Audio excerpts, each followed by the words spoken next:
वस्तु स्वातंत्र्य।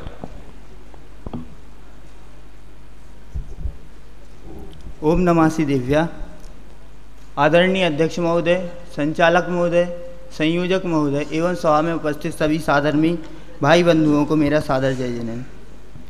इस प्रवर्तमान गोष्ठी का विषय है वस्तु स्वातंत्र्य और उसमें मेरा विषय है सम्यक्त की प्राप्ति में सहायक वस्तु स्वातंत्र्य। तो हम सबसे पहले देखते हैं कि सम्यक्त की प्राप्ति हमें क्यों आवश्यक है। तो इस संसार में हम परिभ्रमण कर रहे हैं और हम सभी सुखी होना चाहते हैं और उस सुख की प्राप्ति सम्यक्त की प्राप्ति किए बिना नहीं होगी। इसलिए हमें सम्यक्त की प्राप्ति अत्यंत आवश्यक है, जरूरी है। और उस सम्यक्त की प्राप्ति हमें वस्तु स्वातंत्र्य को समझे बिना नहीं होगी। हम जब तक वस्तु स्वातंत्र्य को नहीं समझेंगे, यथार्थ निर्णय नहीं करेंगे वस्तु स्वातंत्र्य का, तब तक हमें सम्यक्त की प्राप्ति नहीं होगी। आदरणीय बड़े दादा ने नींव के पत्थर नामक पुस्तक में लिखा है कि यद्यपि धर्म का मूल सम्यक दर्शन है और वह मोक्ष महल की प्रथम सीढ़ी है, लेकिन उस नींव के पत्थर का शिलान्यास करना आवश्यक है और उसका शिलान्यास वस्तु स्वातंत्र्य नामक सिद्धांत के माध्यम से ही होता है। अर्थात वस्तु स्वातंत्र्य को जब तक हम नहीं जानेंगे तब तक सम्यक्त की प्राप्ति नहीं कर सकते। इसलिए हमें सम्यक्त की प्राप्ति करना है तो वस्तु स्वातंत्र्य नामक सिद्धांत को जानना अत्यंत आवश्यक है। अनेक वक्ताओं ने अनेक प्रकार से षटकारक, द्रव्यगुण पर्याय, अनेक प्रकार से वस्तु स्वातंत्र्य को समझाया और वह हमें इसलिए समझना जरूरी है क्योंकि हमें सम्यक्त की प्राप्ति करना है। तो कोई सहज ही प्रश्न कर सकता है कि सम्यक्त की प्राप्ति में तो हमने सुना है कि देव शास्त्र गुरु का यथार्थ निर्णय करना आवश्यक है। आप बोल रहे हैं कि वस्तु स्वातंत्र्य को समझना आवश्यक है। तो हम कहते हैं कि आपका कहना सही है कि देव शास्त्र गुरु की यथार्थ श्रद्धा करने से ही सम्यक्त की प्राप्ति होती है, लेकिन उन देव शास्त्र गुरु की यथार्थ श्रद्धा कब होगी? जब हमें वस्तु स्वातंत्र्य का यथार्थ स्वरूप ख्याल में आएगा। और वस्तु स्वातंत्र्य के यथार्थ स्वरूप के बिना सम्यक्त की प्राप्ति नहीं होगी। तो देव शास्त्र गुरु कैसे हैं? वीतरागता सहित हैं। और उस वीतरागता का निर्णय कब होगा? जब हम वस्तु स्वातंत्र्य को जानेंगे। अर्थात एक द्रव्य दूसरे द्रव्य का कर्ता धर्ता नहीं है, एक द्रव्य दूसरे द्रव्य को नहीं कर सकता। ऐसा जानेंगे तभी हमें वीतरागता की यथार्थ श्रद्धा होगी। और जब हमें वीतरागता की यथार्थ श्रद्धा होगी तब हमें देव शास्त्र गुरु की यथार्थ श्रद्धा होगी और जब देव शास्त्र गुरु की यथार्थ श्रद्धा होगी तभी हमें सम्यक्त की प्राप्ति होगी। अतः हम कह सकते हैं कि वस्तु स्वातंत्र्य सम्यक्त की प्राप्ति में सहायक है। अब हम दूसरी तरफ से देखें तो दूसरा व्यक्ति भी ऐसा प्रश्न कर सकता है कि सातों तत्वों की श्रद्धा में भी वस्तु स्वातंत्र्य की आवश्यकता है, वस्तु स्वातंत्र्य को जानने की आवश्यकता है। तो कहते हैं हाँ, सातों तत्वों का यथार्थ निर्णय वस्तु स्वातंत्र्य को जाने बिना नहीं किया जा सकता। तो सातों तत्व संबंधी भूल कैसे उत्पन्न होती है? तो जब हम एकत्व, ममत्व, कर्तृत्व, भोक्तृत्व ये चारों प्रकार की बुद्धि धारण करते हैं तब हमें मिथ्यात्व अर्थात सातों तत्व संबंधी भूल उत्पन्न होती है। तो एकत्व बुद्धि अर्थात कि यह जीव शरीर को और आत्मा को एक मानता है, अर्थात शरीर और आत्मा दोनों क्या है? एक हैं। शरीर को ही आत्मा मान लेता है, तब एकत्व बुद्धि उत्पन्न होती है। और उस एकत्व बुद्धि का नाश कब होगा? जब वस्तु स्वातंत्र्य का निर्णय करेगा। अर्थात यह जीव ऐसा जानेगा कि पुद्गल द्रव्य भिन्न है, जीव द्रव्य भिन्न है, छह द्रव्य क्या है? स्वतंत्र है। जब ऐसा जानेगा तब उसकी एकत्व बुद्धि नष्ट होगी और सम्यक्त की प्राप्ति होगी। ममत्व बुद्धि, जब यह जीव मिथ्यादृष्टि जीव ऐसा मानता है कि जो शरीर है वही मेरा है, इससे क्या होता है? मिथ्यात्व उत्पन्न होता है। और जब यह वस्तु स्वातंत्र्य की यथार्थ श्रद्धा करेगा तो ममत्व बुद्धि भी छूटेगी और ज्ञान दर्शन को अपना स्वभाव मानेगा। कर्तृत्व बुद्धि, वस्तु स्वातंत्र्य तो कह ही रहा है कि सभी वस्तुएं क्या है? स्वतंत्र है, कोई किसी का कर्ता धर्ता नहीं है। और जब यह जीव ऐसा मानेगा कि कोई किसी का कर्ता धर्ता नहीं है तब इसकी कर्तृत्व बुद्धि भी नष्ट हो जाएगी। और भोक्तृत्व बुद्धि, जब यह जीव कर्तृत्व बुद्धि को नष्ट कर देगा तो उसकी भोक्तृत्व बुद्धि भी स्वयमेव नष्ट हो जाएगी और यह ज्ञान दर्शन को ही भोगेगा। तो इससे स्पष्ट होता है कि जब तक हमें वस्तु स्वातंत्र्य की यथार्थ श्रद्धा नहीं होगी तब तक हमें सम्यक्त की प्राप्ति नहीं होगी। इसलिए हमें वस्तु स्वातंत्र्य को समझना जरूरी है, यथार्थ निर्णय उसका करना अत्यंत आवश्यक है। जैसा कि इष्टोपदेश में कहा है, जीव जुदा पुद्गल जुदा, यही तत्व को सार। अर्थात जीव भिन्न है और पुद्गल भिन्न है। जीव अपना परिणमन स्वतंत्र करता है, पुद्गल अपना परिणमन स्वतंत्र करता है। जीव द्रव्य पुद्गल द्रव्य को नहीं करता और पुद्गल द्रव्य जीव द्रव्य को नहीं करता। यह जो जान लेता है यही तत्व का सार है और यही सम्यक्त की प्राप्ति का उपाय है। और ये क्या है? वस्तु स्वातंत्र है। तो हमें वस्तु स्वातंत्र की यथार्थ श्रद्धा के बिना सम्यक्त की प्राप्ति नहीं होगी। अब हम देखते हैं कि वस्तु स्वातंत्र अर्थात क्या? वस्तु की स्वतंत्रता अर्थात क्या? वस्तुत्व गुण के कारण वस्तु द्रव्य का वस्तु नाम पड़ा, और वस्तुत्व गुण अर्थात अर्थ क्रियाकारित्व, और अर्थ क्रियाकारित्व अर्थात प्रयोजनभूत कार्य। अर्थात सभी द्रव्य, छहों द्रव्य अपने अपने प्रयोजनभूत कार्य को करते हैं और कोई किसी का कर्ता धर्ता नहीं है। जब यह जीव ऐसा जान लेगा और अपने ज्ञान दर्शन रूप व्यापार को ही करेगा, तब उसे सम्यक की प्राप्ति होगी और मैं किसी का कर्ता धर्ता नहीं हूं, ऐसी श्रद्धा होगी। और फिर आदरणीय छोटे दादा ने नींव के पत्थर नामक पुस्तक के परिशिष्ट में इसे ही कहा है कि वस्तु स्वातंत्र अर्थात क्या? तो उन्होंने कहा है कि वस्तु स्वातंत्र अर्थात जैन वांग्मय। वस्तु स्वातंत्र को जैन वांग्मय कह के पर्यायवाची नाम बताया है, और उसमें जैन वांग्मय में अनेक विषय समाहित कर लिए, जैसे षटकारक, क्रमबद्ध पर्याय, द्रव्य गुण पर्याय, सात तत्व, 9 पदार्थ, 6 द्रव्य इत्यादि सभी विषयों को समाहित कर लिया। और उनकी यथार्थ श्रद्धा करने से वीतराग धर्म की प्राप्ति होती है, और इसी को क्या कहा है? वस्तु स्वातंत्र कहा है। तो जिसे 7 तत्व, 6 द्रव्य, क्रमबद्ध पर्याय इत्यादि सभी विषयों की यथार्थ श्रद्धा होगी, उसे वस्तु स्वातंत्र की यथार्थ श्रद्धा होगी, और जिसे वस्तु स्वतंत्र की यथार्थ श्रद्धा होगी उसे ही सम्यक्त की प्राप्ति होगी, और जिसे वस्तु स्वातंत्र की यथार्थ श्रद्धा नहीं होगी उसे सम्यक्त की प्राप्ति नहीं हो सकती। इसलिए हम कह सकते हैं कि वस्तु स्वातंत्र सम्यक्त की प्राप्ति में सहायक है, और सभी वस्तु स्वातंत्र को समझकर सम्यक्त की प्राप्ति करें। इसी मंगल भावना से अपनी वाणी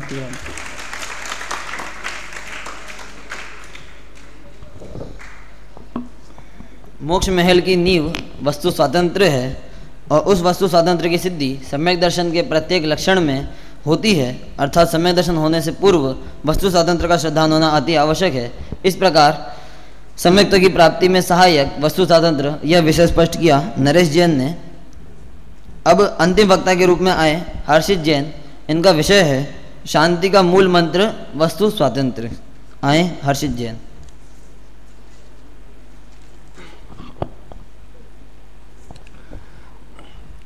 जिस प्रकार नारियल का स्वाद लेने के लिए उसके ऊपर जो जटाएं हैं, उसके ऊपर जो उसका छिक्कल है, उसको हटाए बिना उसका स्वाद नहीं लिया जा सकता, वैसे ही किसी विषय को उसकी गहराई तक समझने के लिए उस विषय के जो अंतर्गत आने वाले विभिन्न स्पष्टीकरण हैं उसको हटाए बिना उस विषय की गहराई तक नहीं पहुंचा जा सकता। मेरा विषय है वस्तु स्वातंत्र में शांति का मूल मंत्र। इस विषय के अंतर्गत जो अन्य स्पष्टीकरण हो सकते हैं, पहले मैं उन स्पष्टीकरणों को इनसे भिन्न करके अपना जो विषय है उसको आपको बताऊंगा, फिर उसके बाद बस आपको उस विषय का स्पष्टीकरण करूंगा। मेरा विषय है शांति का मूल मंत्र वस्तु स्वातंत्र। ध्यान दीजिए, इस विषय में मुझे वस्तु स्वातंत्र द्रव्यात्मक रूप से क्या है, गुणात्मक रूप से क्या है, पर्यायात्मक रूप से क्या है, अथवा शब्द नए, ज्ञान नए, अर्थ नए के माध्यम से वस्तु स्वातंत्र क्या है, इसका स्पष्टीकरण नहीं करना है। शांति का मूल मंत्र वस्तु स्वातंत्र है, तो मूल मंत्र, मूल मतलब कारण होता है, तो उपादान कारण है अथवा निमित्त कारण है, इसका भी स्पष्टीकरण मुझे इस विषय के अंतर्गत नहीं करना है। शांति जीवन में उपयोगी भी है या नहीं, इस विषय का स्पष्टीकरण भी मुझे इस विषय के अंतर्गत नहीं करना है। वस्तु स्वातंत्र जो स्तर है वह चिंतनात्मक होना चाहिए, श्रद्धात्मक होना चाहिए अथवा प्रयोगात्मक भी होना चाहिए, इस विषय का स्पष्टीकरण भी मुझे इस विषय के अंतर्गत नहीं करना है। और अंतिम बिंदु कि प्रगतिवादी, लोकप्रियता, राष्ट्रवादिता, समाजवादिता के परिप्रेक्ष्य में वस्तु स्वातंत्र किस तरह उपयोगी है, इस विषय का स्पष्टीकरण भी मुझे इस विषय के अंतर्गत नहीं करना है। तो मुझे करना क्या है, तो मैं आपको अपना विषय बता के इस विषय का स्पष्टीकरण आपके सामने करना चाहूंगा। मेरा विषय है वस्तु स्वातंत्र से प्राप्त होने वाली व्यक्तिगत शांति और व्यक्तिगत विकास। विषय है वस्तु स्वातंत्र शांति का मूल मंत्र। तो वस्तु स्वातंत्र को समझे बिना आप अशांत, फिर से स्टार्ट करता हूं। वस्तु स्वातंत्र शांति का मूल मंत्र, वस्तु स्वातंत्र को समझने वाले व्यक्ति को आप अशांत कर ही नहीं सकते, क्योंकि अशांति का मूल कारण है वस्तु स्वातंत्र। जिस व्यक्ति ने वस्तु स्वातंत्र को समझ लिया है, उस व्यक्ति को विश्व की कोई भी ताकत, कोई भी परिस्थिति, चाहे कैसी भी परिस्थिति आ जाए, उस व्यक्ति को अशांत नहीं कर सकती। क्यों? क्योंकि अशांति का मूल मंत्र भी यही है कि वस्तु स्वातंत्र को उसने नहीं समझा है। तो अशांति किन कारणों से होती है, तो मैं आपको उन कारणों का ज्ञान कराकर वस्तु स्वातंत्र का मूल मंत्र शांति वो कैसे प्रकट होगी उसको बताऊंगा। सर्वप्रथम वस्तु स्वातंत्र में शांति है, अशांति किन किन कारणों से होती है उसको आपको बताता हूं। अशांति का प्रथम कारण है कि कोई भी परिस्थिति, कोई भी द्रव्य मेरा अनिष्ट कर सकता है, इस बात को जानने से हमारे जीवन में अशांति खड़ी होती है। दूसरा कारण है कोई भी द्रव्य मेरा इष्ट कर सकता है, ऐसे विचार से अशांति खड़ी होती है। तीसरा कारण है मैं किसी का इष्ट कर सकता हूं, ऐसा जानने से अशांति खड़ी होती है। चौथा कारण है मैं किसी का अनिष्ट कर सकता हूं, ऐसा जानने से अशांति खड़ी होती है। पांचवा कारण है सुधारवादी बुद्धि को जब हम पर की ओर ले जाते हैं, ऐसा जानने से अशांति खड़ी होती है। और छठवां कारण है दूसरों की दृष्टि में अपना आकलन, जब तक हम दूसरों की दृष्टि से अपना आकलन करते हैं तब तक हमारे जीवन में अशांति खड़ी होती है। तो हम इन विषयों को समझकर अपने जीवन को इन जो विसंगतियां हैं इनको छोड़कर अपने जीवन को शांतमय बनाएं और वस्तु स्वतंत्र के माध्यम से शांति प्राप्त करें। इसी मंगल भावना के साथ अपनी वाणी करूं।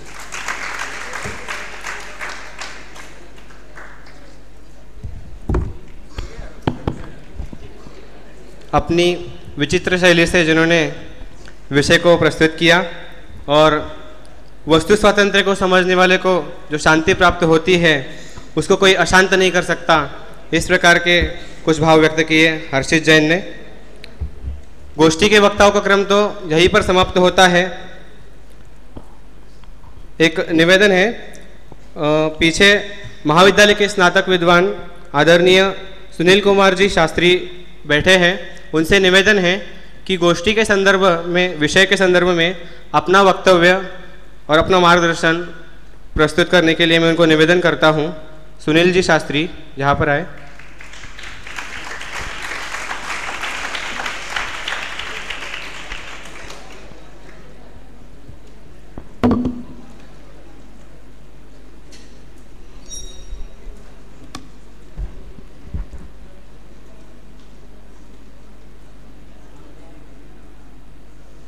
नमः श्री वर्धमानाय निर्धूत कलिलात्मने सालोकानां त्रिलोकानां यद विद्या दर्पणायते। आदरणीय अध्यक्ष महोदय एवं उपस्थित सभी जिनवाणी के सच्चे सपूतों, मैं जब पीछे बैठा था तो मुझे भी ऐसा लगा जैसे अभी मैं विद्यालय में ही पढ़ रहा हूँ।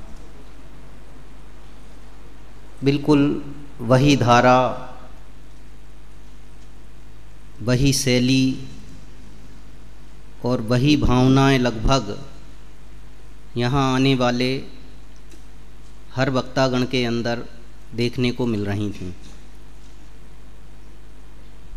हमारे समय में भी 2-3 गलतियां रहती थीं,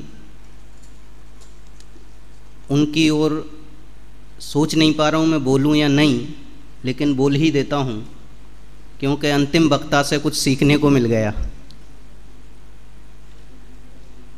विषय 5 मिनट में आपको बोलना था और 1 मिनट तो समापन के लिए था।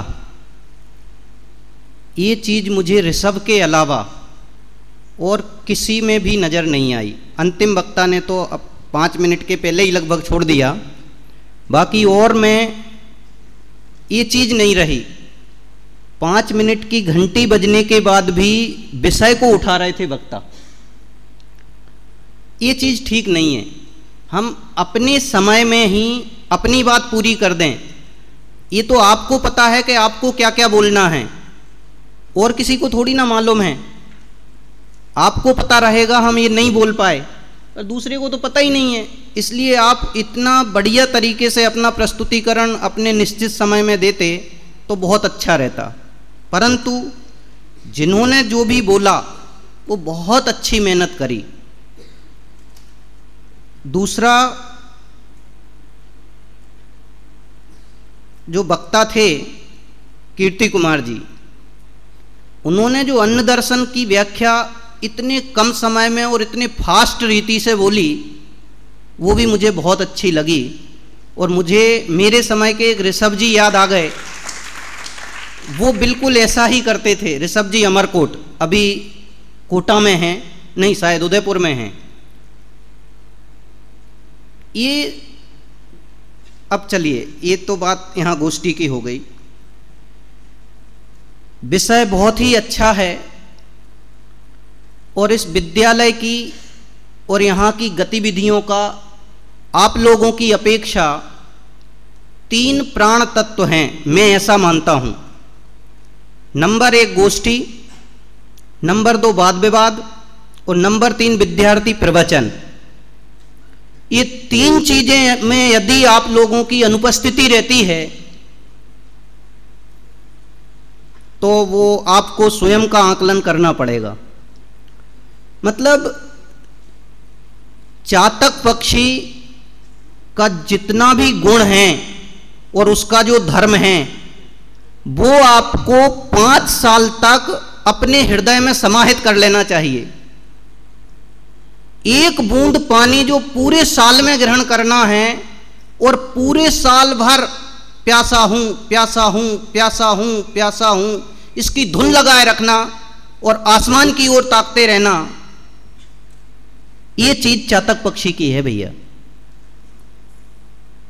एक भी चीज इस मंच से चली नहीं जाए, क्योंकि इन्हीं का प्रयोग हमें समाज में करना है और खुद के जीवन में। तो मंच से एक भी चीज, एक भी निर्णय, एक भी बात कहीं बाहर नहीं निकल जाए, वो चीज आप लोगों के हृदय में बैठ जानी चाहिए। क्यों? मां बाप से आप फ्री हो गए, उन्होंने तो आपको यहां भेजा दिया। समय से आप फ्री हैं, क्योंकि जो समय है उसमें ही आपको वो चीज करनी है, चाहे आप रुचि पूर्वक आओ या अरुचि पूर्वक आओ। परंतु सबसे बड़ी बात यह है भैया, एक बार जो समय मिल गया अथवा एक समय जो चला गया वो वापस नहीं आना है, और बाद में पछताने से कुछ नहीं होना है। इसलिए एक एक समय का सच्चा सदुपयोग। मुझे सुबह के समय भी थोड़ी सी एक गड़बड़ी लग रही थी, जब बड़े दादा का प्रवचन हो रहा था और पीछे बैठे वाले कुछ बच्चे आपस में बात कर रहे थे। मुझे उस समय बहुत अंदर से दुख हो रहा था। बड़े दादा जैसा सरल स्वभावी व्यक्ति, या तो आप उनकी महत्ता नहीं समझ पा रहे हैं, या उनकी वाणी का वाकई जो ज्ञानी धर्मात्माओं की वाणी ही अंदर को भेदती है, वो चीज ख्याल में आना चाहिए हम आपको। मैं बेसिक चीजें जो मुझे मेरे जीवन में उन्नति के लिए अग्रसर करती हैं, केवल वो बताने का मुझे भाव आया, इसलिए ये चीज मैंने बोली। एक अंतिम चीज और मैं कहूंगा, यदि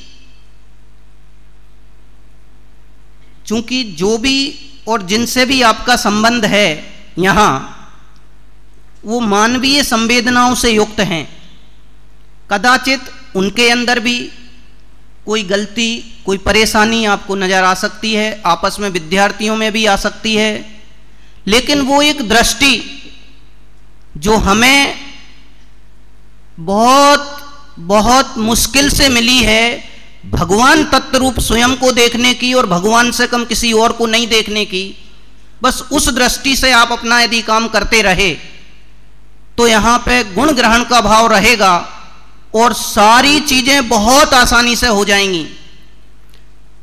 हमारे समय भी कई लोग आपस में गुरुओं के बारे में, किसी और के बारे में कुछ क्रिटिसाइज कर देते थे, और जब हम उनको यहाँ से बोलते हुए देखते थे तो दोनों कान खुले रख के सुन लेते थे, इधर से सुना और इधर से निकाल दिया, अंदर ग्रहण नहीं कर पाते थे।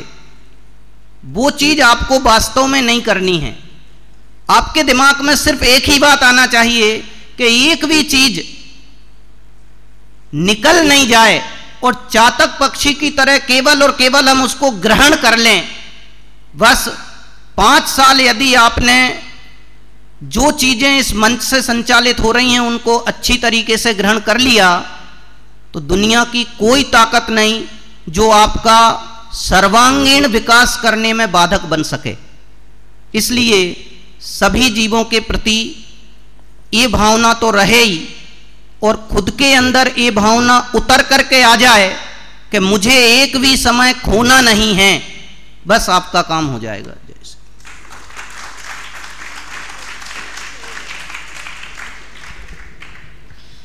हमारा महाविद्यालय का काल हमारे जीवन को सार्थक बनाने के लिए कितना उपयोगी है, उसके कुछ बिंदु स्पष्ट किए आदरणीय भाई साहब से।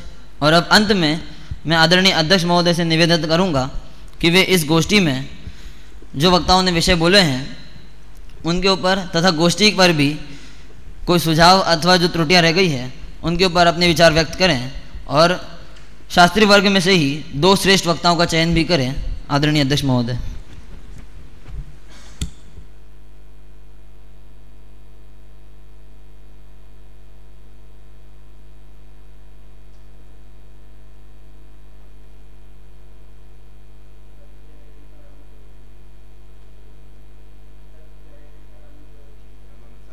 अनंत पर्याय दर्पण तल इव सकला प्रतिफलति पदार्थ मालिका यत्र।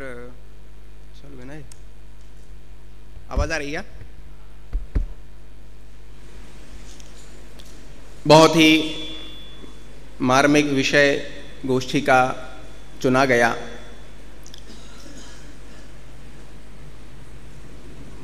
मैं मार्मिक इसलिए कह रहा हूँ क्योंकि हमारे महाविद्यालय की परंपरा में सभी प्रकार के विषयों को गोष्ठी के अंतर्गत विषय के रूप में शामिल किया जाता है, और भिन्न भिन्न अलग अलग टेस्ट के अलग अलग शैली के विषयों को गोष्ठी में शामिल किया जाता है। यह विषय, इस प्रकार का विषय मैं समझता हूँ अपने आप में बहुत उत्कृष्ट विषय है। कारण कि गोष्ठी जो है वह गोष्ठी में हमें 5 मिनट का ही बोलने का अवसर होता है, और 5 मिनट के समय में हम कितना बढ़िया से बढ़िया विषय जो है वो अपना प्रस्तुत करें, कितना अच्छे तरीके से चिंतन करके उस विषय को प्रस्तुत करें, इसका हमें बहुत अच्छा अवसर मिलता है। तो यह जो विषय है इसमें चिंतन के लिए पर्याप्त अवसर हमारे पास में मौजूद है। प्रस्तुतिकरण के लिए भी, लॉजिकली तार्किक रूप से प्रस्तुत करने के लिए भी इस विषय में पर्याप्त अवसर मौजूद है। सभी छात्रों ने अपनी अपनी तरफ से समुचित प्रयास किया। गलतियां तो चूंकि मुझे निकालने के लिए बिठाया गया है तो मैं निकालूंगा ही, लेकिन गलतियां निकालने से पहले मैं ये बताऊं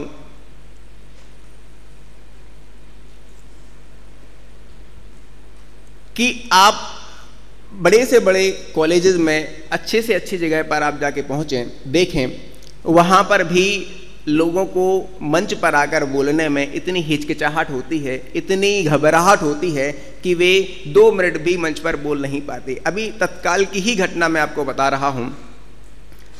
15 अगस्त पर हमारा एक प्रोग्राम आयोजित हुआ था और चीफ गेस्ट को बुलाया गया था। किसी मल्टीनेशनल कंपनी में बहुत ऊंचे रीजनल मैनेजर के पद पर व्यक्ति आसीन हैं, हाईली एजुकेटेड हैं। इसके बावजूद भी जब उनको कहा गया कि विद्यार्थियों को आप 15 अगस्त के अवसर पर, स्वतंत्रता दिवस के अवसर पर 2 शब्द आशीर्वचन के रूप में बोल दीजिए, वो 2 शब्द बोलने के लिए भी कतरा रहे थे। मतलब आशीर्वचन के 2 शब्द बोलने के लिए भी वो माइक हाथ में लेने से कतरा रहे थे। अब आप सोच सकते हैं आप कितनी अच्छी जगह पर बैठ के पढ़ रहे हैं कि टॉप क्लास के इंस्टीट्यूट से उन्होंने MBA किया होगा और इतनी मल्टीनेशनल कंपनी में रीजनल मैनेजर की पोस्ट को संभाल के बैठे हुए हैं, और उनको मंच पर आकर माइक के सामने बोलने में इतनी मुश्किल सामने आ रही है, और उनके बजाय आप कितने भाग्यशाली हैं कि आपको बिल्कुल प्रारंभिक स्तर से ही और प्रारंभिक लेवल से ही आपको ये बोलने की कला जो है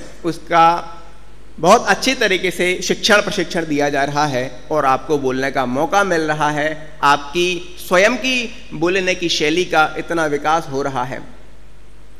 बोलना वास्तव में बहुत बड़ी कला है और वो कला भी किसी किसी में, कुछ लोगों में जन्मजात हो सकती है, लेकिन अधिकांशतया वह सीखनी ही पड़ती है। तो उसको सीखने के लिए आपके पास में बहुत सुंदर अवसर है।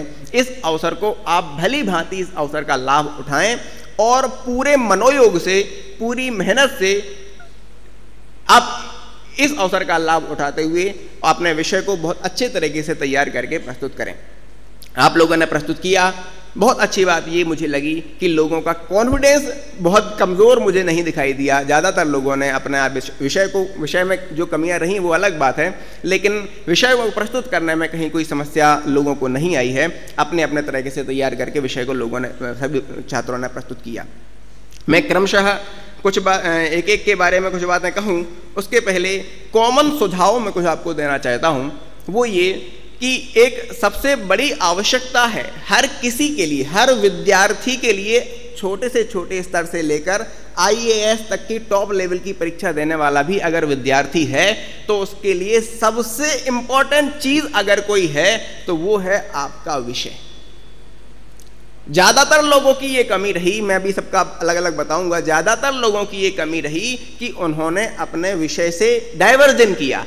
डाइवर्जन इस सेंस में कि जो उन्हें इस 5 मिनट के समय में नहीं बोलना है वो भी बोल रहे हैं। हम परीक्षा में, यूनिवर्सिटी की परीक्षाओं में उत्तर लिखते हैं, 60-60 मार्क्स के जो भी है बड़े बड़े 4-4, 5-5 पेज के प्रश्नों के उत्तर होते हैं। तो हमारी एक आदत बन जाती है कि प्रश्न कहीं से भी पूछा गया है, प्रश्न कुछ भी पूछा जाए, हमें लंबी चौड़ी आधे एक पेज की भूमिका तो उसमें देनी ही देनी। प्रश्न कुछ भी हो जाए हम बिल्कुल मानस बना के जाते हैं और कई लोग तो भूमिका अलग से पहले से, परीक्षा के पहले से भूमिका तैयार करके जाते हैं कि इस चैप्टर में मेरी भूमिका ये होगी, इस चैप्टर में भूमिका ये होगी। प्रश्न कुछ भी पूछ जाए और वही की वही भूमिका जाके प्रश्न में लिखनी है। और होता ये है कि पहला वाला क्वेश्चन जो है बहुत लेंदी हो जाता है और 2 क्वेश्चन का टाइम कवर कर जाता है। यही की यही बात यहाँ पर भी लागू होती है। आपको विषय को ठीक तरह से समझने की जरूरत है। क्यों? क्योंकि आप अनावश्यक जब भूमिका बांधते हैं तो निश्चित रूप से आपका ज़्यादा से ज़्यादा समय जो है वो उसी भूमिका बांधने में चला जाता है और विषय से डाइवर्जन शुरुआती स्तर पर ही हो जाता है। मैं आपको एग्जाम्पल दूं। आपका विषय है द्रव्य गुण पर्याय और वस्तु स्वातंत्र, या और अच्छे तरह बताएं वस्तु स्वातंत्र से क्रमबद्ध पर्याय की सिद्धि। ये इस उदाहरण से मैं आपको ज्यादा बेहतर तरीके से समझा सकता हूं। ये आपका विषय है वस्तु स्वातंत्र से क्रमबद्ध पर्याय की सिद्धि।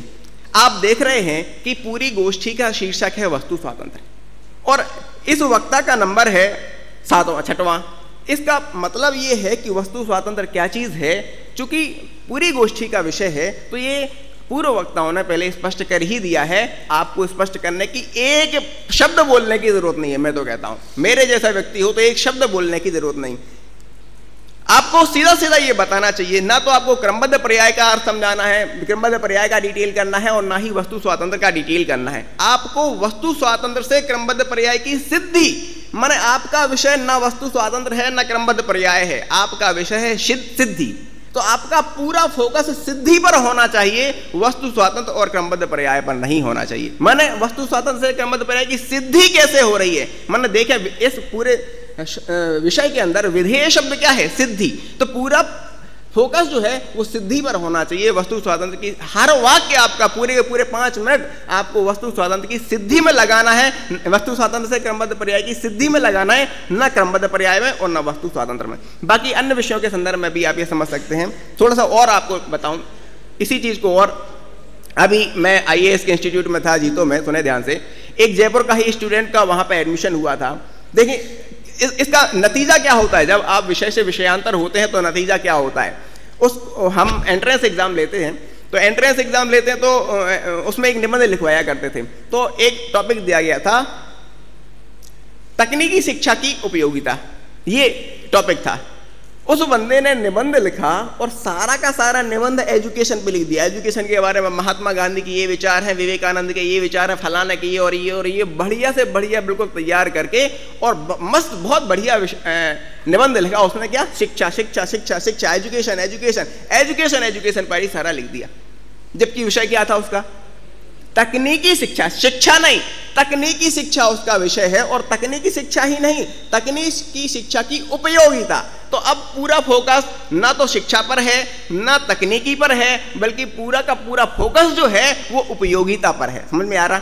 मैंने पिछला जो उदाहरण दिया वस्तु स्वातंत्र से क्रमबद्ध पर्याय की सिद्धि, इस बात को यहां पर देखिए आप। यहां फोकस जो है जो शिक्षा पर भी नहीं है, तकनीकी शिक्षा पर भी नहीं है, बल्कि उपयोगिता पर है। तो आपका पूरा निबंध जो है उपयोगिता पर बेस्ड होना चाहिए। आपकी हर बात, हर पॉइंट, हर पैराग्राफ उपयोगिता को सिद्ध करने वाला होना चाहिए। तब जाकर मैं आईएएस के पॉइंट ऑफ व्यू से आपको बता रहा हूं क्या हुआ, कितना मार्क्स मिले उसको? 0। बहुत बढ़िया निबंध लिखा, बहुत बढ़िया कोटेशन उसने लिखे, और एंट्रेंस एग्जाम के उसके ऐसे के एग्जाम में उसे बिल्कुल 0 मिला। और ये बात कितनी गंभीर है, इस बात का अंदाजा आप इस बात से लगा सकते हैं। वो स्टूडेंट बहुत ही मेहनती है। बहुत मेहनती होने के बावजूद भी आईएएस के 4 अटेम्प्ट दे लिए।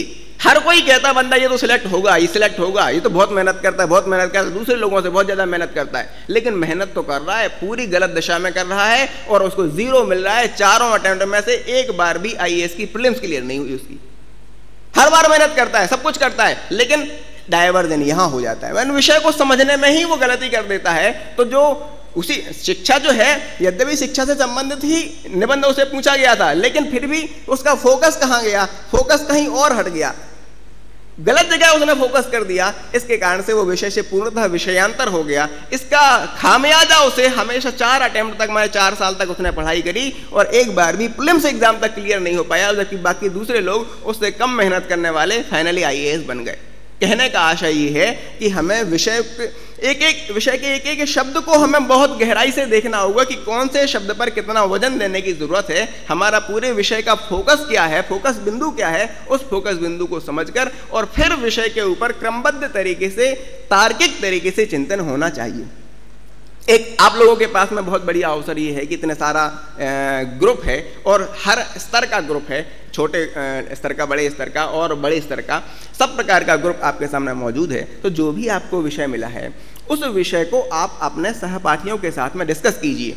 गोष्ठी में बोलने से पहले आपने जो तैयार किया उस तैयार विषय को आप अपने सहपाठियों के साथ में, मित्रों के साथ में उसको डिस्कस कीजिए, उनके विचार जानिए। मैंने ये इस गोष्ठी के 5 मिनट के दौरान मेरे को ये बोलना है, ये मैंने चुना है, आपके विचार क्या हैं, इसमें क्या करेक्शन हो सकता है, उसके साथ विचारों का आदान प्रदान कीजिए। उसके बाद में फिर चिंतन कीजिए और फिर अपने विषय का वापस परिमार्जन कीजिए। एक तरीका विषय की तैयारी करने का।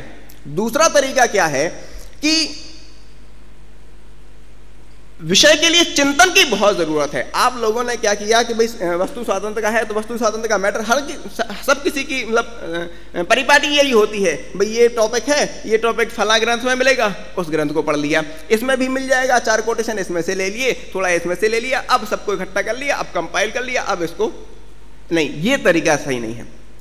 तरीका क्या होना चाहिए? विषय के लिए पहले मैटर कलेक्ट करना आपकी जरूरत नहीं है। पहले आपका तरीका क्या होना चाहिए, उस पर लॉजिकली चिंतन करें, माने अपने दिमाग की एक धारा सोचें भाई ये विषय क्या है, क्योंकि मोटा मोटा तो सबको पता ही है ना वस्तु स्वातंत्र क्या चीज़ है, वस्तु स्वातंत्र से क्रमबद्ध पर्याय की सिद्धि कैसे होती है, स्वचतुष्टय से वस्तु स्वातंत्र कैसे सिद्ध होता है, द्रव्यगुण पर्याय से कैसे सिद्ध होता है, ये बातें मोटी मोटी यहाँ पर अपन प्रवचनों में सुनते रहते हैं, क्लास के माध्यम से पढ़ते रहते हैं, तो ज़्यादातर लोग हमें क्लियर रहती हैं। हमें उस दिशा में एक बार चिंतन करना चाहिए और जब समझ में नहीं आए तो हमें उसके रिवर्स चिंतन करना चाहिए। इसको रिवर्स इंजीनियरिंग कहते हैं। रिवर्स चिंतन करना चाहिए। रिवर्स चिंतन कैसे कि ऐसा नहीं होगा तो क्या होगा, अपने आप आपके दिमाग से पॉइंट निकलने लग जाएंगे कि हम अगर वस्तु स्वातंत्र नहीं मानेंगे तो क्रमबद्ध पर्याय की सिद्धि नहीं होगी, क्रमबद्ध पर्याय की सिद्धि नहीं होगी तो क्या फर्क पड़ जाएगा, ऐसा सोचो, क्या नुकसान हो जाएगा। शांति का मूल मंत्र वस्तु स्वातंत्र, अगर हम वस्तु स्वातंत्र को नहीं मान लेंगे तो अशांति कैसे हो जाएगी, अशांति किन किन तरीकों से हो सकती है, सोचो। इसके लिए आपको ग्रंथों को टटोलने की जरूरत नहीं, सोचो एक बार। ये विषय सोचने पर आधारित है, पूरा पूरा आपके चिंतन पर डिपेंड है। आप चिंतन करिए, तरह तरह से पॉइंट निकालिए। मैं ऋषभ की प्रशंसा करता हूँ, उसने बहुत अच्छे तरीके से चिंतन करके पॉइंट निकाले और नई चीजें, नए बिंदु जो है सामने प्रस्तुत किए। इस प्रकार से हमें चिंतन करके विषय को प्रस्तुत करना चाहिए। तो चिंतन की कमी आप लोगों में दिखाई दी, वो आप इस तरह से सुधार कर सकते हैं। कैसा? रिवर्स उसका उल्टा सोचिए, ऐसा जो भी आपको विषय दिया है उससे उल्टी दिशा में सोचिए, अपने आप सही दिशा में आप आ जाएंगे। भाई ऐसा नहीं होगा तो क्या होगा, अपने आप आपको सही दिशा मिल जाएगी और चिंतन करने का तरीका आपको सूझ जाएगा। जनरली तरीका सूझता ही नहीं है कि हम सोचें क्या, चिंतन क्या करें, वो चिंतन करने का तरीका जो है वो मैं आपको बता रहा हूं। एक और दूसरी बात जो है कि अभी वक्ताओं ने अपना अपना विषय प्रस्तुत किया और श्रोताओं का काम क्या होता है कि बिल्कुल निष्क्रिय पड़े बैठे रहते, जबकि होना क्या चाहिए कि जैसे अध्यक्ष अलर्ट होकर बैठा है, क्यों, क्योंकि मुझे अभी इसकी गलतियां बतानी है, इसकी कमियां निकाल के इसमें सुधार करना है। तो बिल्कुल जैसे अध्यक्ष पूरी तरह से अलर्ट बैठा रहता है, ऐसे आपको भी पूरी तरह से अलर्ट बैठना चाहिए। आपको भी ये देखना चाहिए कि ये बोल रहा है, इसका विषय ये था, अगर इसने ये मजा नहीं आया, ज्यादातर लोगों को तो समझ में आ जाता है भाई इसके विषय में मजा नहीं आया, इसके विषय में मजा नहीं आया मतलब इसका विषय अच्छा नहीं है, अच्छा नहीं है तो उसमें क्या कमी रह गई, मैं होता तो यहाँ पे क्या बोलता। इसके लिए आपको ग्रंथों को टटोलने की जरूरत नहीं है, खुद चिंतन करिए, तुरंत आपको पॉइंट समझ में आ जाएंगे कि अरे इसकी जगह अगर ऐसा इसने इस बात को ऐसा बोला होता तो ज्यादा बेहतर रहता। और बाद में भी डिस्कशन कीजिए, पहले भी डिस्कशन करो और बाद में भी डिस्कशन करो कि हमने ऐसा ऐसा बोला है और तुम्हारे हिसाब से क्या कमी रह गई और तुम बताओ, और तुम होते तो क्या बोलते, समझ रहे ना। तो ऐसे श्रोताओं को भी आपस में साथ साथ में हमारा चिंतन पद्धति जारी रहनी चाहिए, लॉजिकली तार्किक रूप से चिंतन हमारा जारी रहना चाहिए। उससे आपको श्रोता होने का प्रॉपर बेनिफिट मिलेगा और ज्यादा लाभ होगा और आपकी चिंतन पद्धति विकसित होगी। सबसे बड़ा फायदा ये है, क्योंकि रटा रटाया तरीके से आप गोष्ठी में बोल दें, प्रवचन कर दें, उसका फर्क, उसका फायदा नहीं, उसका इम्पैक्ट नहीं पड़ता। इम्पैक्ट तभी पड़ता है, किसी चीज का प्रभाव तभी पड़ता है जब उसको आत्मसात करके बोलें, जब आपको खुद से चिंतन करके किसी विषय को प्रस्तुत करें, तब उस विषय का इम्पैक्ट जो है वो लॉन्ग लास्टिंग होता है, ज्यादा देर तक टिकाऊ रहता है और प्रभावी होता है। इसलिए इन बातों का आपको ध्यान रखना चाहिए। और एक बात कि जैसा मैंने अभी आपको कहा कि विषय आपके हाथ में आते ही आप ग्रंथों को ढूंढने लग जाते हैं, टटोलने लग जाते हैं, ये इस ग्रंथ से थोड़ा ले लें, इस ग्रंथ से थोड़ा ले लें, और कैसे भी करके 2-4 कोटेशन तो हमें अपने विषय के अंदर डालना ही डालने हैं। तो जरूरी है तो नहीं है तो कोटेशन के नाम पे, क्योंकि कोटेशन से ऐसा माना जाता है कि हमारा विषय ज्यादा आकर्षक बन जाता है। आकर्षक बनाने के चक्कर में मत रहो, आप विषय को विषय के साथ न्याय करो। अगर विषय की डिमांड है, मान लो अगर आपका टॉपिक ही है कि जिनागम के आलोक में वस्तु स्वातंत्र, या चरणानुयोग की दृष्टि से वस्तु स्वातंत्र, प्रथमानुयोग की दृष्टि से वस्तु स्वातंत्र, तो अब आपको प्रथमानुयोग के कोटेशन लाने पड़ेंगे, चरणानुयोग के कोटेशन लाने पड़ेंगे, समझ रहे ना। आपके विषय में उस चीज की डिमांड है तो आप कोटेशन जरूर डालिए, जितनी जरूरत है उतने अवश्य डालिए। अदरवाइज अगर विषय चिंतन पर आधारित है तो उसमें तर्क ज्यादा सामने आना चाहिए, चिंतन ज्यादा सामने आना चाहिए। कोटेशन मैंने देखे कई इंपॉर्टेंट है भी, महत्वपूर्ण है भी, कई नहीं भी है, फिर भी जबरदस्ती कोटेशन आ रहा है। क्यों? क्योंकि हम उसको आकर्षक बनाना चाह रहे हैं, जबकि कोटेशन से विषय आकर्षक नहीं बनता, बल्कि विषय में स्वयं में जब तक दम ना हो, स्वयं में जब तक उसमें प्रभावशालीता ना हो, तब तक कोटेशन उसमें कोई ज्यादा असर नहीं कर पाते हैं। इसलिए कोटेशन का लोभ हमें त्यागना चाहिए और अपने विषय के साथ न्याय करने की कोशिश करना चाहिए। एक चीज और जो आपको आदरणीय भाई साहब से सीखनी चाहिए, इतने सीनियर होने के बावजूद भी, मैं भाई साहब से काफ़ी जूनियर हूँ, इतने सीनियर होने के बावजूद भी भाई साहब ने गोष्ठी की परंपरा का बाकायदा विधिवत तरीके से निर्वहन किया। गोष्ठी में चूंकि भाई साहब ने बोला तो आदरणीय अध्यक्ष महोदय, माने अध्यक्ष महोदय को संबोधन आपको करना ही करना है। आप देखें लोकसभा राज्यसभा टीवी पे आप सुनते हो कि बड़े बड़े सीनियर से सीनियर सांसद जो होते हैं वो भी जाके चेयर को संबोधित करते हैं। चेयर पर्सन जो होता है वो कितना ही जूनियर बैठा हो, सुमित्रा जी कितना ही जूनियर बैठी हैं, लेकिन बड़े से बड़े राहुल गांधी भी, सोनिया गांधी भी आके कहेंगी मैडम। कहने का आशय ये है कि ये एक औपचारिक पद्धति है, उस पद्धति को अपने को निर्वाह अवश्य ही करना चाहिए। ये गोष्ठी है, एक औपचारिक वार्तालाप है, औपचारिक विचार चर्चा है। इसमें हमें जो औपचारिक विधि विधान होते हैं उन औपचारिक विधि विधानों को भी हमें याद रखना चाहिए। और अध्यक्ष को संबोधन जब बहुत ज़्यादा टाइम नहीं लगता है, लेकिन उसमें बहुत ज़्यादा मतलब अपने को बाकायदा सीरियसली इस चीज़ का ध्यान में रखते हुए अध्यक्ष को संबोधित भी करना चाहिए। अब मैं कुछ अलग अलग बातें जो हैं बताऊं। सबसे पहले ऋषभ जैन आए। ऋषभ जैन ने बहुत अच्छे तरीके से चिंतन करके और बिंदु निकाल के दी कि स्वतंत्रता जो है, निर्विघ्नता, निर्भरता, स्वभाव से अचलता, ये बिंदु बहुत अच्छे बिंदु प्रस्तुत किए। इनका विषय था जैन दर्शन के अनुसार विश्व व्यवस्था। टोडरमल जी का भी आपने उदाहरण दिया।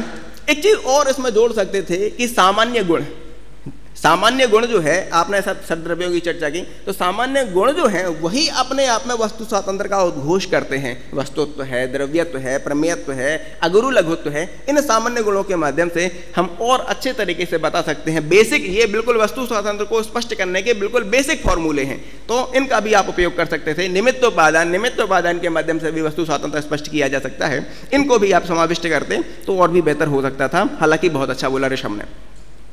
कीर्ति कुमार जैन, इनका विषय था अन्य दर्शनों के संदर्भ में वस्तु स्वातंत्र। इस बार कीर्ति को भी मैं बताना चाहूंगा कि आपका विषय क्या है, अन्य दर्शन नहीं है। अन्य दर्शनों में वस्तु व्यवस्था आपका विषय नहीं है, जबकि पूरा का पूरा फोकस इनका ये रहा। मैं साधुवाद देता हूं, अन्य दर्शनों के कोटेशन, अन्य दर्शनों में कौन से दर्शन में कितने द्रव्य, कितने पदार्थ, कितने प्रमाण हैं, वो सब उन्होंने बताए। लेकिन इनका विषय ये नहीं था। अन्य दर्शनों के संदर्भ में, अन्य दर्शनों में वस्तु व्यवस्था, ये इनका विषय नहीं था, जबकि बोला इन्होंने इस पर है।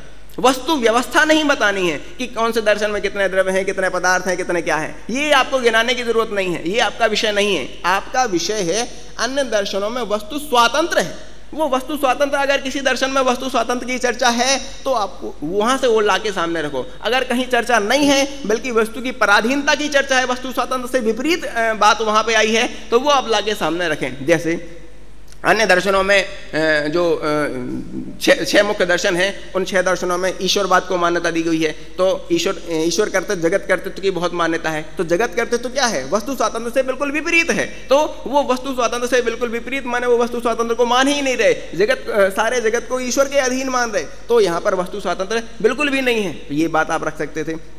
अगर कहीं पे छोटे किसी रूप में वस्तु स्वातंत्र की बात है तो वो रख सकते हैं। जैसे न्याय दर्शन में 4 अभाव की चर्चा जैसे अपने यहाँ है, वैसे न्याय दर्शन में भी है। प्राग अभाव, प्रध्वंसा भाव, अन्योन्या भाव, अत्यंत अभाव, वो भी मानते हैं। तो वो किस रूप में 4 अभाव को मानने से निश्चित रूप से वस्तु स्वातंत्र सिद्ध होता है। तो वो किस रूप में 4 अभाव मानते हैं, हमारे उनमें क्या समानता असमानता है, उससे न्याय दर्शन में किस हद तक वस्तु स्वातंत्र सिद्ध होता है, वो बात अपने को यहाँ पर रखते तो आप विषय के साथ में न्याय कर पाते। अदरवाइज आपने विषय के साथ में न्याय नहीं किया। द्रव्य गुण पर्याय और वस्तु स्वातंत्र, ये विषय था अक्षय जैन का।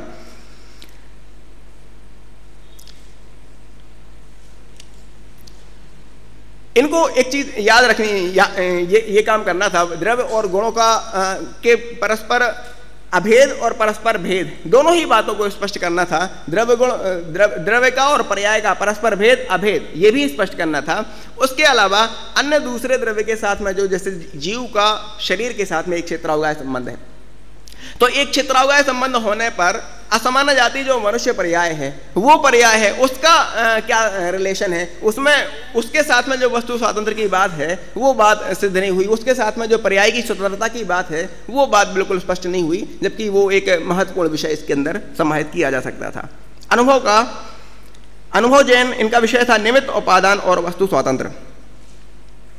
ये देख कर बोल रहे थे, ये तो पहली मिस्टेक है, ये तो आपको होना ही नहीं चाहिए। आपको विषय 5 मिनट का ही टाइम है, 5 मिनट ही बोलना है, तो आपको बाकायदा याद करके आना चाहिए, जबकि देख के नहीं बोलना चाहिए।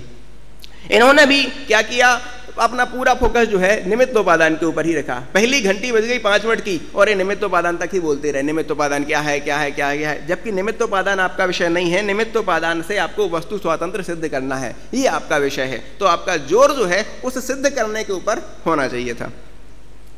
रमन जैन, इनका विषय है षटकारक और वस्तु स्वातंत्र। जैसा कि मैंने अभी आपको बताया था, चिंतन करने के लिए आप रिवर्स चिंतन करें।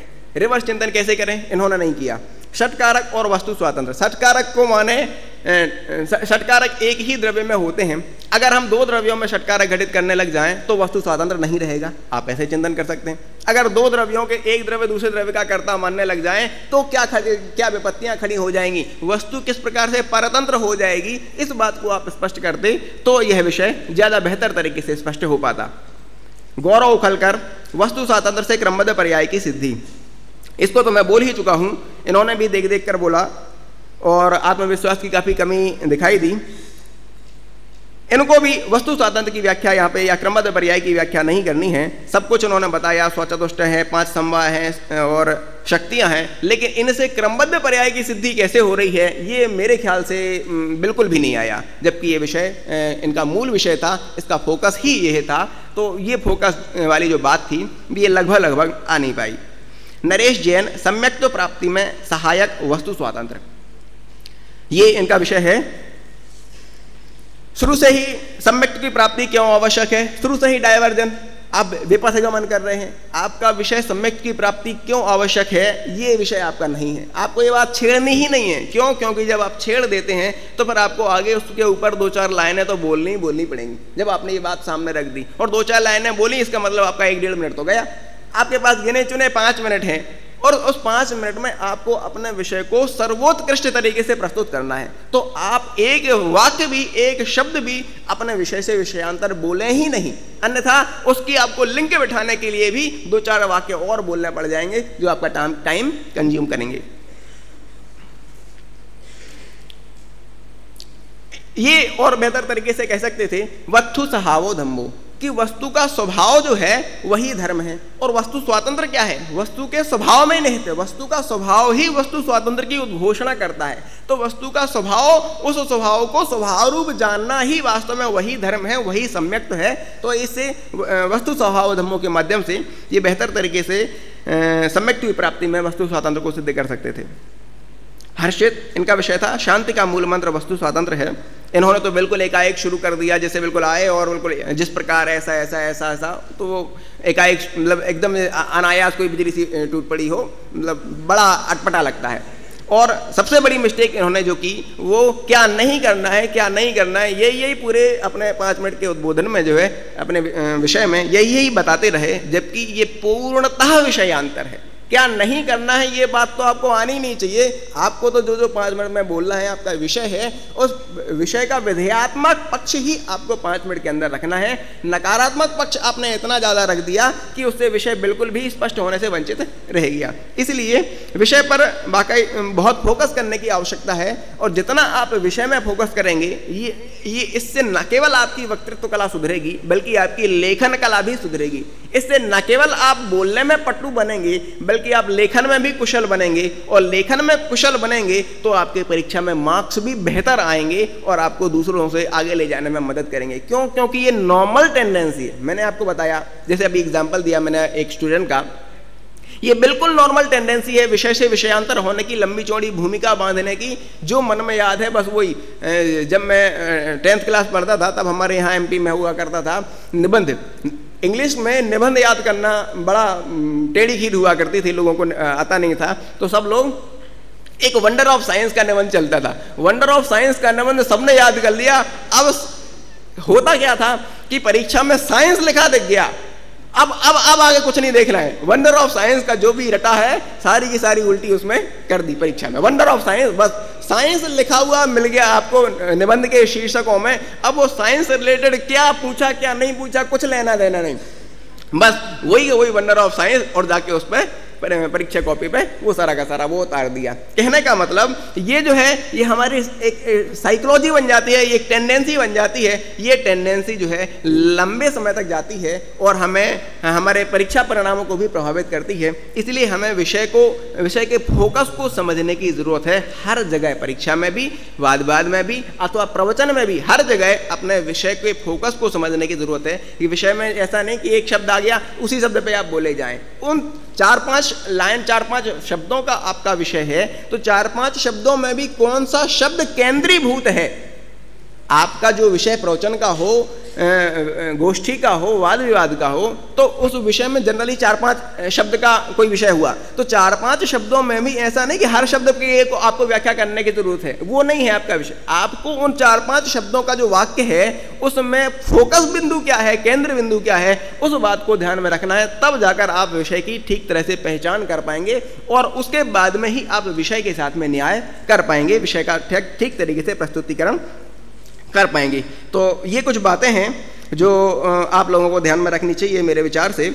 और मैंने अपने हिसाब से, अपने विवेक से मार्किंग भी की है। हालांकि मेरे मत जो हैं हो सकता है कुछ लोगों के हिसाब से कुछ अंतर भी हो, लेकिन मैंने अपने हिसाब से मार्किंग की है। मार्किंग बतानी है क्या? दो मुख्य वक्ताओं को छांटने के लिए कहा गया है। तो उसमें से श्रेष्ठ वक्ता जो हैं वो ऋषभ जैन और नरेश जैन।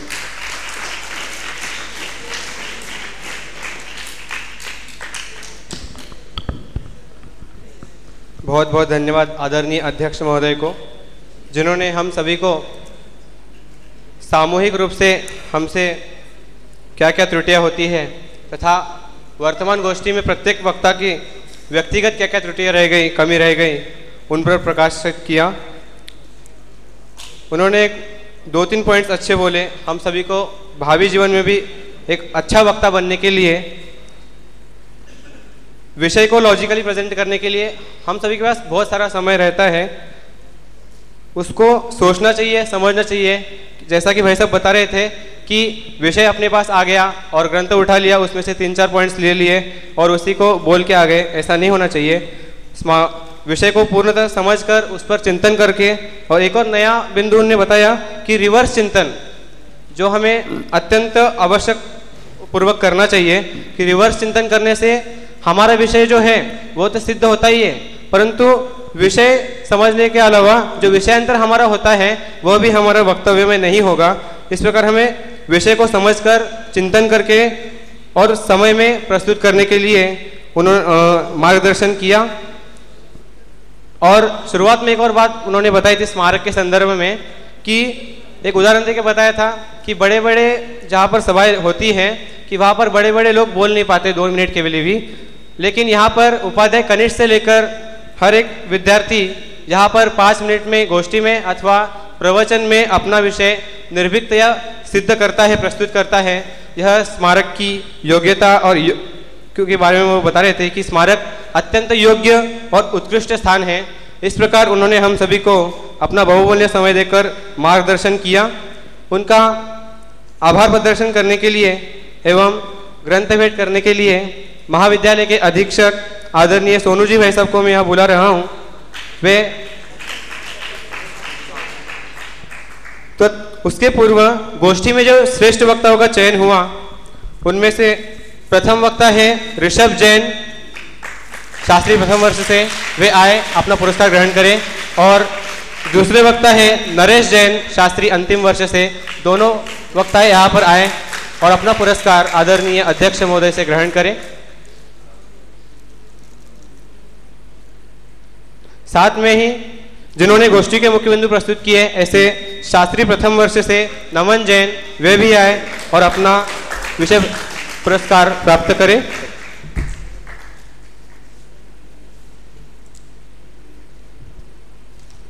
अब आदरणीय सोनू जी भाई साहब।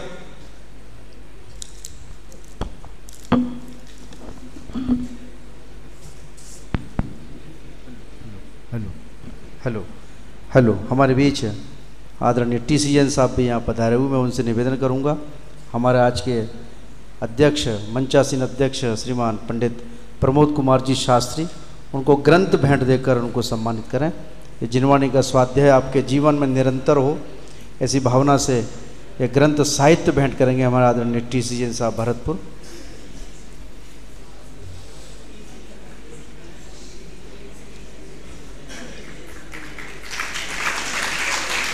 और जैसा कि आप सभी विद्यार्थियों को ज्ञात है कि हमारे आदरणीय पंडित प्रमोद कुमार जी सभी आप परिचित हैं, इस वर्ष कनिष्ठ वरिष्ठ के विशेष रूप से परिचित हैं। आप उनको संस्कृत का विशेष गहराई से अध्यापन कार्य यहाँ अपने विद्यार्थियों को करा रहे हैं, पढ़ा रहे हैं।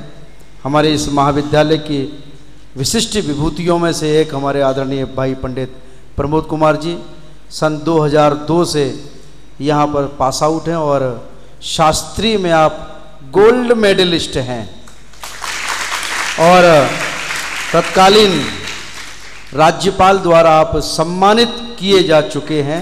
ये वाकई में एक बहुत ही गौरव की बात है और ये गौरव सब आपके ज्ञान की ही एक अपने आप में उपज है, सूक्ष्म दृष्टि और सूक्ष्म चिंतन, जिसका अभी आपने वक्तव्य में झलक देखी कि जब तक हम अपना विषय से संबंधित सूक्ष्म चिंतन नहीं करेंगे, मात्र हम पढ़कर और कोटेशन दे देकर अपने विषय को प्रस्तुत करने को अपनी महारत समझेंगे तो ये बिल्कुल योग्य नहीं है।